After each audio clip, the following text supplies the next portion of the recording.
आज केला मसाला भात. पण पण काय आता तोंडी लावायला काय करू? थोडं तरी पातळ पाहिजे ना. मसाला भात थोडासा आमच्या घरी कोरडा कोरडा वाटतो.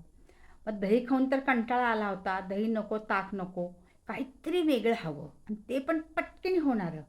मग आठवलं, अरे डब्यात थोडीशी बुंदी आहे. मग का बरं बुंदी रायता नको करायला? आणि होणार तर झटपट बुंदी रायता. आणि टेस्ट एकदम मस्त. मसाले भात आणि बुंदी रायताचा बेत. आ हा हा, सगळ्यांनी भरभरून तो रायता खाल्ला आणि मसाला भाताची लज्जत वाढवली. तर असा हा बुंदी रायता. चला आपण पण पटकनी करूया. एक मी छोटी वाटीभर बुंदी होती घरात, ती बुंदी घेतलेली आहे. करायला सोपा रायता आहे. आणि दही तर असतंच आपल्या घरात. दही आणि टाकायचं काय, तर साखर आणि ही धण्या जिऱ्याची पूड, चाट मसाला, काळी मिरी पूड आणि काळं मीठ. आता बाकीचं मीठ आपल्याला टाकायचं नाही आहे, कारण बुंदीमध्ये तिखट मीठ थोडं असतं.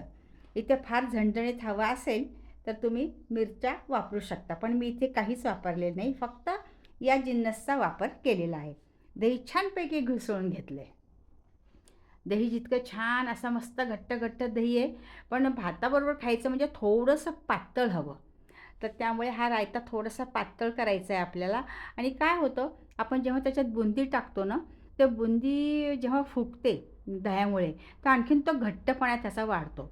त्यामुळे मी पाणी टाकून एक थोडंसं त्याला पातळ केलेलं आहे. तुम्हाला जसं आवडेल तुम्ही त्या पद्धतीने करू शकता. आणि मग काय, आपल्या हातात तर जिन्नस होतेच.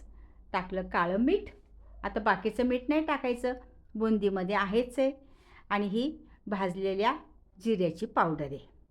तर हे आपण क्युमिन सीड म्हणजे जिऱ्याची पावडर टाकलेली आहे. चवीला थोडासा चाट मसाला, की जेणेकरून त्या रायत्याला एक मस्त दहीवड्यासारखी चव येते. एक पाव चमचा आपण चाट मसाला टाकला आहे आणि मिरपूड, कारण इथे मी हिरव्या मिरच्याचा किंवा तिखटाचा वापर करणार नाही आहे, त्यामुळे मिरपूड टाकलेली आहे. सगळं हलवायचं मस्तपैकी, छान एकदम मिक्स करून घेतलं की ते मिश्रण आपलं तयार झालं.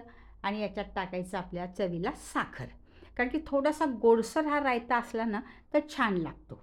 तुम्हाला जर आवडत नसेल साखर तर तुम्ही स्किप करू शकता, पण मला तर हा गोडसर रायता आवडतो. आणि मग टाकायची ही बुंदी. पण बुंदी फक्त काय काय करायचं, जेवणाच्या आधी एक 5 मिनटं टाकायची. जर तुम्ही एक अर्धा पाऊण तास आधीच करून ठेवली ना, तर मग ती अशी बुंदी गिळगिळीत होते आणि रायत्याची चव आपल्याला चांगली लागत नाही. ताटं पानं घ्यायला बसले की मग आपण टाकायची ती बुंदी आणि कोथिंबीर टाकली, झाला आपला रायता तयार. गरमागरम खिचडी असू दे, पराठा असू दे, आणि मी आज तर केला आहे मस्तपैकी खमंग असा मटार वगैरे टाकून मसाले भात आणि त्याच्यासोबत हा बुंदी रायता. कळवा तुम्हाला.